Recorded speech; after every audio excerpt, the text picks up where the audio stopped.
Hello students, मैं उम्मीद करता हूं कि आप सभी लोग अच्छे होंगे। आज दिनांक 3 अगस्त 2023 दैनिक भास्कर पटना संस्करण में बिहार सिपाही भर्ती की परीक्षा से संबंधित एक महत्वपूर्ण खबर प्रकाशित हुई है। शीर्षक है 21,391 सिपाही भर्ती के लिए लिखित परीक्षा 24 सितंबर से। 1, 7 व 15 अक्टूबर को भी 2 पालियों में होगी परीक्षा। तो सिपाहियों के 21,391 पदों पर भर्ती के लिए 24 सितंबर, 1 सितंबर, 7 सितंबर और 24 सितंबर, 1 अक्टूबर, 7 अक्टूबर और 15 अक्टूबर 2023 को लिखित परीक्षा होगी। केंद्रीय चयन परिषद सिपाही भर्ती ने हालांकि इन तारीखों को प्रस्तावित तारीख बताया है। परीक्षा 2 पालियों में होगी। परिषद के अध्यक्ष ने सभी जिलाधिकारियों को परीक्षा केंद्र के लिए पत्र लिखा है।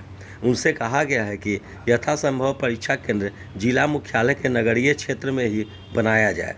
यह भी कहा गया है कि परीक्षा केंद्र के रूप में राजकीय के साथ साथ गैर सरकारी निजी विद्यालयों, महाविद्यालयों, विश्वविद्यालय को भी बनाया जा सकता है। परीक्षा के संयोजक संबंधित जिले के जिलाधिकारी होंगे। उनसे कदाचार मुक्त परीक्षा के लिए तमाम जरूरी उपाय करने को कहा गया है। सभी जिलाधिकारियों की परीक्षार्थियों की अनुमानित संख्या भी भेजी गई है। लिखित परीक्षा के बाद सारी दस्ता जांच परीक्षण होगा। ध्यान रहे कि केंद्रीय चयन परिषद सिपाही भर्ती ने इन पदों के लिए विज्ञापन संख्या 1/2023 निकाला था। इस प्रकार से बहुप्रतीक्षित सिपाही भर्ती लिखित परीक्षा की एक तरह से तिथि घोषित कर दी गई है और यदि जिला प्रशासन से सहमति मिल जाती है तो इसी निर्धारित तिथि पर परीक्षा भी आयोजित की जाएगी। क्योंकि इस बार पदों की संख्या काफ़ी ज़्यादा है, इसलिए जो भी अभ्यर्थी इस परीक्षा के लिए आवेदन किए हैं वे लोग अभी से ही गंभीरतापूर्वक इसकी तैयारी में लग जाए, क्योंकि अब ज़्यादा समय आप लोग के पास नहीं है। फिर है PHED में 900 पदों पे होगी जूनियर इंजीनियर की बहाली। तो राज्य में हर घर नल का जल योजना के तहत ग्रामीण परिवारों को नल से शुद्ध जल पहुंचाने का काम लगभग पूरा हो गया है, लेकिन राज्य सरकार के निर्णय के बाद सभी जलापूर्ति योजनाओं की जिम्मेदारी PHED को देने का निर्णय लिया गया। विभाग के अधिकारियों के मुताबिक विभाग ने राज्य में 929 कनीय अभियंता के स्वीकृत पदों के विरुद्ध केवल 183 कनीय अभियंता कार्यरत हैं। बाकी 743 पद रिक्त हैं। वहीं कार्य क्षेत्र बढ़ने से वर्तमान में इन पदों पर कनीय अभियंता की नियुक्ति के लिए विभाग ने राज्य सरकार को प्रस्ताव भेजा है, जिसमें रिक्त पदों के अलावे पद बढ़ाने का भी प्रस्ताव को जोड़ा है। विभाग के मुताबिक अभी 900 पदों पर कनीय अभियंता की जरूरत है ताकि जलापूर्ति योजना का काम बेहतर ढंग से चल सके। फिर 9वीं से 12वीं तक अब हर माह परीक्षा। तो शिक्षा विभाग ने +2 कक्षा 9वीं से 12वीं तक के लिए नियमित तौर पर मासिक परीक्षा कराने का फैसला लिया है। इसके लिए प्रश्नपत्र और उत्तर पुस्तिकाएं बिहार बोर्ड उपलब्ध कराएगा। इस पर होने वाले व्यय का भुगतान शिक्षा विभाग करेगा।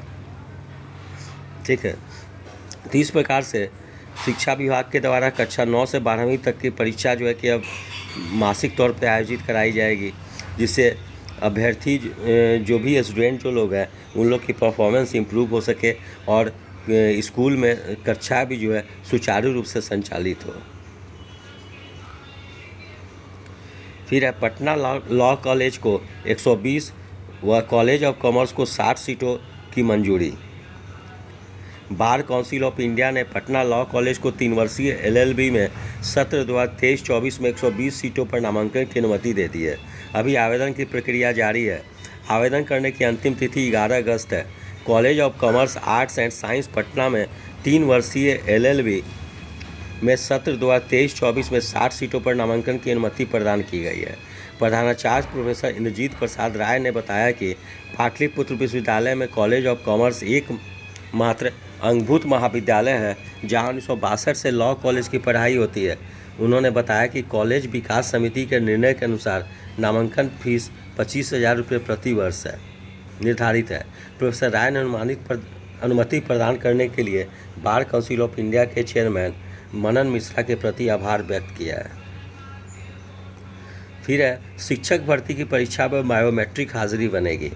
तो बिहार लोक सेवा आयोग शिक्षक नियुक्ति परीक्षा की तैयारियों में जुट गया है। परीक्षा में किसी तरह की गड़बड़ी नहीं हो और कोई फर्जी परीक्षार्थी नहीं बैठ सके, इसके लिए अभ्यर्थियों की बायोमेट्रिक उपस्थिति ली जाएगी। परीक्षा में किसी तरह की गड़बड़ी करने वाले छात्रों को सीधे जेल भेजा जाएगा और आगे बिहार की परीक्षाओं से 5 साल तक के लिए वंचित कर दिया जाएगा। सभी केंद्रों पर जैमर लगाए जाएंगे। सभी डीएम को अच्छे परीक्षा केंद्रों का चयन करने का निर्देश दिया गया है ताकि कहीं किसी तरह की धांधली ना हो सके। परीक्षा 2 पालियों में होगी। पहले दिन 24 अगस्त को हिंदी व समान अध्ययन की संयुक्त परीक्षा 2 पालियों में होगी। कुल 8,15,000 अभ्यर्थी शामिल होंगे। इसके अलावा 25 से 27 तक लगभग परीक्षाएं होंगी। आयोग की ओर से परीक्षा का शेड्यूल जल्द जारी किया जाएगा। फिर है शिक्षा योजनाओं की निगरानी को बहाल होंगे परियोजना प्रबंधक। तो शिक्षा की योजनाओं को प्रभावी मॉनिटरिंग और स्कूलों के निरीक्षण कार्य में सहयोग प्रदान करने के लिए जिला और प्रखंड स्तर पर परियोजना प्रबंधन इकाई स्थापित होगी। दोनों ही स्तर पर एक परियोजना प्रबंधक बहाल होंगे जो इकाई के प्रमुख होंगे। इसके अलावा जिला स्तर पर 4 तथा प्रखंड स्तर पर गठित इकाई में 6 सदस्य भी होंगे। इन इकाइयों के गठन का निर्देश शिक्षा विभाग के अपर मुख्य सचिव के पाठक ने संबंधित पदाधिकारियों को दिया है। उन्होंने कहा कि समग्र शिक्षा अभियान 2023-24 को लेकर विस्तृत कार्य योजना बनाई गई है, जिसके तहत कई कार्य होने हैं। इन कार्यों को पूरा करने में जिला और प्रखंड परियोजना प्रबंधन इकाई मदद करेगी। जिला स्तर पर गठित होने वाली परियोजना प्रबंधन इकाई में प्रबंधक के अलावा प्रोग्रामर, लेखा विशेषज्ञ और लेखा सहायक होंगे। वहीं प्रखंड परियोजना प्रबंधन इकाई में प्रबंधक के अलावा डाटा एंट्री ऑपरेटर, लेखा सहायक, कंप्यूटर ऑपरेटर, प्रखंड साधन सेवी होंगे। इसमें कुछ पद पर पूर्व से कर्मी कार्यरत हैं, वहीं अन्य पदों पर संविदा प्रकर्मी नियुक्त किए जाएंगे। अगर प्रखंडों में एक भी परियोजना प्रबंधक बहाल हुए तो प्रखंड और जिला को मिलाकर करीब 600 पदों पर बहाली होगी। प्रखंड में 2 प्रबंधक बहाल करने की स्थिति में तकरीबन 1100 पदों पर बहाली होने की संभावना है। इस प्रकार से आज के समाचार पत्र में कई महत्वपूर्ण खबरें थी।